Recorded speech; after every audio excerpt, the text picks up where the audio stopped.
think you can fathom the blackness of the dark soul? Do you think your tiny mind, your worm's brain, can comprehend something that has swallowed worlds and devoured souls since the dawning of humankind in the primal world? You cannot. This is no difference of opinion, no church of a different creed. It does not see itself as good. It knows itself for what it is. Evil. Pure, unalloyed, unrepentant evil. Delighting in itself and its capacity to harm. Do not hope for compassion. It has none. Do not beg for mercy. It shows none. Do not look for remorse. It knows none. Do not pray for salvation. There shall be none. The Second Corporate War. 1255 YC. The rise of a fifth megacorporation, Cybertronic, proves to be the catalyst for disaster to the inner worlds. The delicate balance between the megacorporations the Brotherhood attempted to maintain, beginning in the Age of Faith, begins to crumble. The watchful eye of the Inquisition creates paranoia and contempt as the megacorporations continue to compete for the favor of the Brotherhood. The first to abandon this pursuit is Megacorporation Mishima, as their schools of enlightenment provide their population with spiritual sustenance. The Brotherhood sees this as heresy, but finding no evidence of the Dark Symmetry in their practices, it allows them to exist. Cardinal Dominic the 17th assumes leadership of the Brotherhood. In keeping with his namesake, he proposes a peace initiative. Peacekeeper Station on Eos is chosen to hold the meeting known as the Calm Waters Conference. Before any real progress can be made, the station is destroyed at a key moment by what the Brotherhood suspects as the heretical agents of the Dark Symmetry. The heedless megacorporations refuse this arcane and paranoid explanation of events and blame each other. The plan of Cardinal Dominic the 17th to unite the megacorporations has failed. Soon, old territorial disputes and other long-held grievances boil over, as the old patterns of conflict and strife return. Imperial and Mishima are the first to enter open conflict over possessions in Fukido on Mercury. All megacorporations clash over their possessions in the Graviton Archipelago. The fertile farmlands of southern Mars become another flashpoint. The Age of Faith is over, and the Second Corporate War consumes the inner worlds. Most of humanity keeps their heads down and hopes to be left alone. If the bombs must fall, they only hope they don't fall on them. While the employees of the megacorporations deeply believe that their employers are indisputably righteous, there is no peace.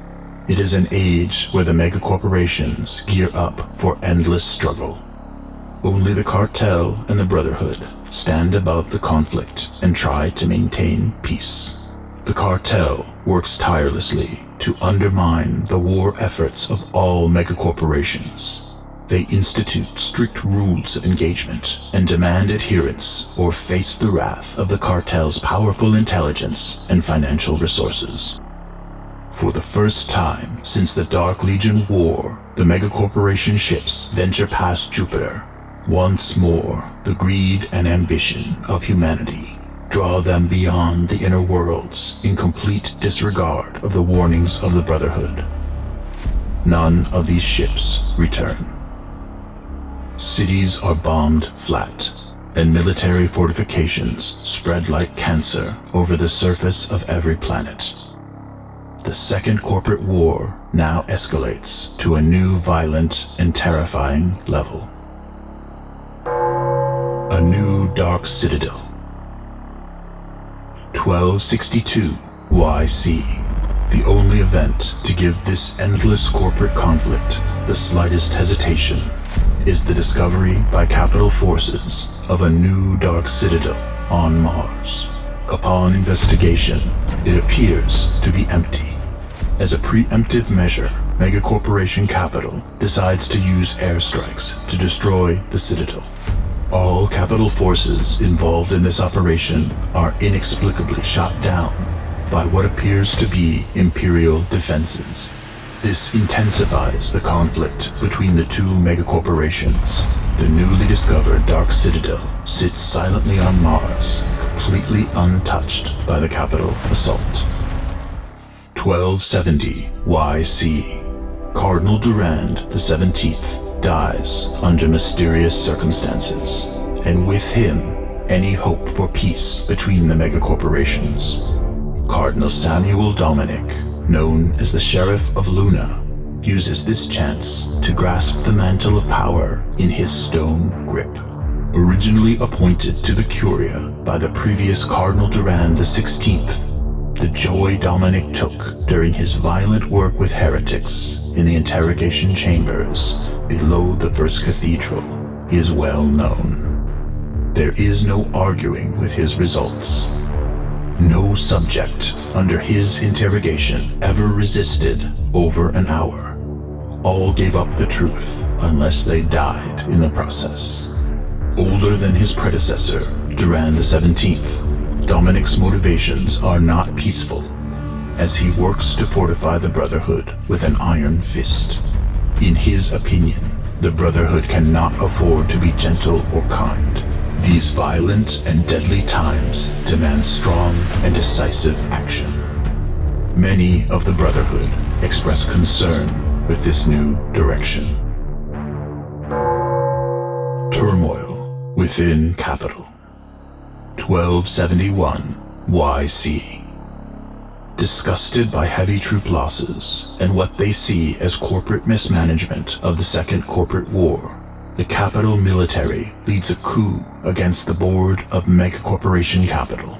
During this overthrow of leadership, the propaganda mechanism of Capital begins rallying the population to a new cause: the return to old Earth. To further this cause, Capital forces begin launching strikes against the Earth. These initial lightning strikes cause heavy losses, but White Star is eventually able to repel the invasion after several bloody battles. Based on old blood ties with White Star, Megacorporation Bauhaus strikes at capital interests on Venus and Mars in retaliation for the invasion of Earth. A resistance group opposing the capital military successfully mounts a counter-coup. This sweeps away the military rule of Capital and forces a complete abandonment of the plans to return to Earth. A new corporate board is put in place. With the assistance of Brotherhood Inquisitors, the cultists and zealots responsible for the initial conspiracies in the attempted overthrow of Capital and the invasion of Earth are purged. As payback for the invasion of Earth, White Star mounts an attack on Luna. During the bloody month-long engagement, many lives, mostly civilian, are lost. The attack is repulsed at a great cost. The dangerous combination of corporate avarice and violence feeds the Second Corporate War as it ignites the flames of conflict in every part of the system. The tribes of Old Earth.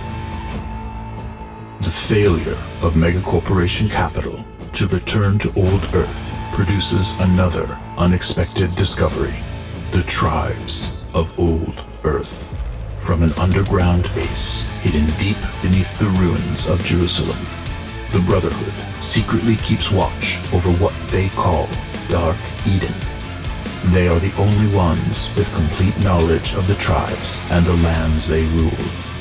The areas near the Mediterranean are their greatest concern. The first Cardinal, Nathaniel Duran, prophesies their importance. Beyond the citizens of White Star that buried themselves deep below the ground in the subway tunnels of Russia, many other chosen ones survive the dying years. These survivors rise to control their homeworld after surviving the gifts that the Great Exodus left behind. The Red Death, a virulent plague carried home by spacefarers from Mars, and the Black Rot brought by the corruption of the Dark Symmetry claim millions of lives. Ironically, the tribes survive because of a discovery of the side effects caused by the terraforming chemicals released by the Megacorporations in the attempt to recover old Earth. The tribes discover caches of chemosynthetic bacteria that sustain their own ecosystem without sunlight or water from the surface. These bacteria convert methane and carbon dioxide into oxygen as they feed on these substances. The survivors of the tribes cultivate this bacterial soup to create a sustainable atmosphere in their shelters, without the risk of bringing in the deadly air from outside. Old Europe is the home of several of the tribes. Their coexistence is not without difficulty, as ancient grudges and divine claims made by each tribe bring them into direct conflict with each other and White Star. None of the tribes of Old Earth recognize the authority of the Tsarina, as each has their own claim to ruling Old Earth. The dreadful Templars are a race of mutants that believe themselves to be the next step in the evolution of humanity. They claim divine ancestry and consider themselves the chosen ones of Old Earth. The Templars have adapted to life, eating the tainted fruit and breathing the corrupted air above ground. They possess great physical strength. The Templars also have a connection to the strange beasts that roam the planet's surface, and have recruited them into the ranks of their armies. The Templars control what was once France and Iberia, a portion of the Alps as far as Italy, and have even pushed into parts of North Africa. The Templars' divine crusades keep them continually at war with the other tribes. The Lutheran Triads are a tripartite coalition of clans that inhabit the shattered archipelago called the Triad Islands that was once part of Western Europe. Lutherans are a sickly mutation of a benevolent faith that once was. They believe they are being tested by God and are instantly recognizable due to a process they call the cleansing. This removes all facial features except for the eyes from every adult in the Lutheran Triad. It also leaves them mute. Due to the inability to speak, they develop psychic powers, which many among the Triads take as a sign from God. The Sons of Rasputin are a powerful and technologically advanced tribe. They are a regimented industrial culture in a constant state of war. The Sons of Rasputin are thought to be a lost arm of White Star, cut off from the others and the outside world during their years in the underground tunnels. Rasputin society, unlike the other religious tribes, is governed by a strict imperialistic code. The Sons of Rasputin war with the Templars, but most often with White Star. More than anything, they seek to unseat White Star from their position of power on Old Earth. They occupy Eastern Europe, from the Austrian Alps through Germany and Poland, and north to the Arctic Circle. Crescentia are a nomadic society.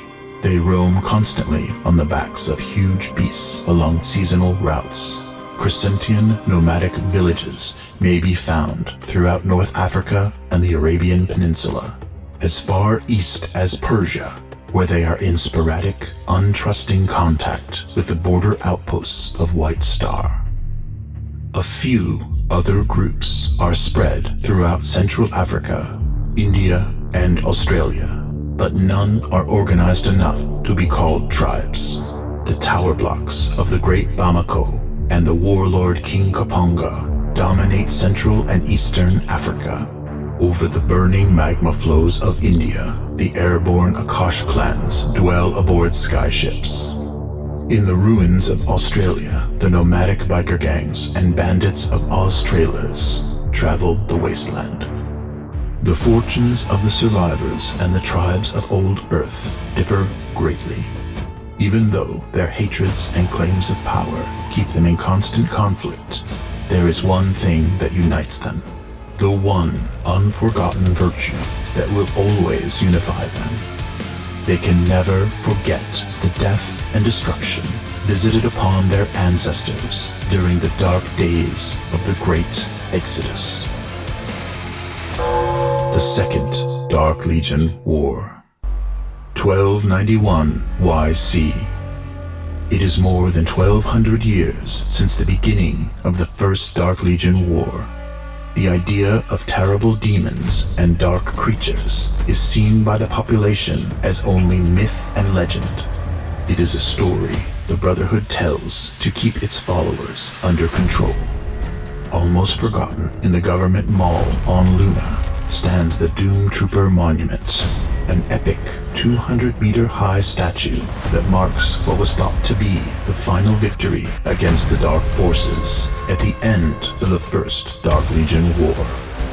Seeing once again a time of need, the Doom Trooper force is reinstated by the cartel and is sent to investigate the Dark Citadel on Mars. The few that survive the operation report that they have engaged forces of the Dark Legion. Upon hearing this, the Megacorporations declare a ceasefire between one another and rush to engage this ancient enemy. The direct corporate conflicts of the Second Corporate War come to an end. If not for the long memory and vigilance of the Brotherhood, the conflict with this ancient enemy may be all but forgotten. As they have always known, the memory of the Dark Soul is long and its mission eternal. After standing silently for 3 decades, the Dark Citadel in the deserts of Mars begins to spew forth the armies of the Dark Apostles. Once again, protections have been broken and the Dark Symmetry is free. The Black Rot, a foul gift of the Dark Apostle Dominus, returns again and shows its true nature. The Brotherhood decrees the Law of Ashes, which demands that all dead bodies must be burned to prevent them from rising from the dead. Corpses infected with the Black Rot return to life as cadavers, soulless husks with no intelligence and only the savage instinct to attack the living. The forces of the Dark Legion once again sweep over the solar system in their unyielding pursuit to destroy humanity. As before, they seem intent on advancing to the center of human civilization on Luna. Are their violent ambitions not simply the death of humanity? Is their true aim humankind's birthplace? What answers can be found on Old Earth? Humanity is capable of great unity of purpose, but also terrible violence. These opposing forces have led to the peaceful terraforming of the inner worlds, and also the bloody warfare across every planet. The greed that brought about the death of Old Earth also carried humanity to the edge of the solar system and released the Dark Symmetry. It is as if humanity is destined to engage in endless war against the Dark Legion. Humans endure the loss of their great technologies and still continue to fight. They fight each other over almost nothing and still, when called upon, unite against the dark forces. Humanity finds faith and creates the Brotherhood, harnessing the arts to exceed all human potential. Even beyond this, the lost technologies, thought to be forever corrupted by the Dark Symmetry, are returned to humanity's grasp by the dedication of Cybertronic. The corpse of Old Earth even stands as a symbol of humankind's strength and perseverance, From the toxic and radioactive wastes rise the tribes of Old Earth and White Star. Again and again, humanity is tested. Their weakness to the corrupting forces of the Dark Symmetry is resisted. Their greed and bloodlust are directed away from each other and toward the true enemy. Now, the Great Darkness has once again returned. Rising to meet this new threat, the Brotherhood prepares to unleash an ancient, ultimate weapon. In this darkest hour, the spirit of humankind is tested and needs to find the strength to once again confront and defeat the dark power. Thus ends the first Chronicle.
Help us create the Complete Mutant Chronicles by supporting this lore series on Patreon.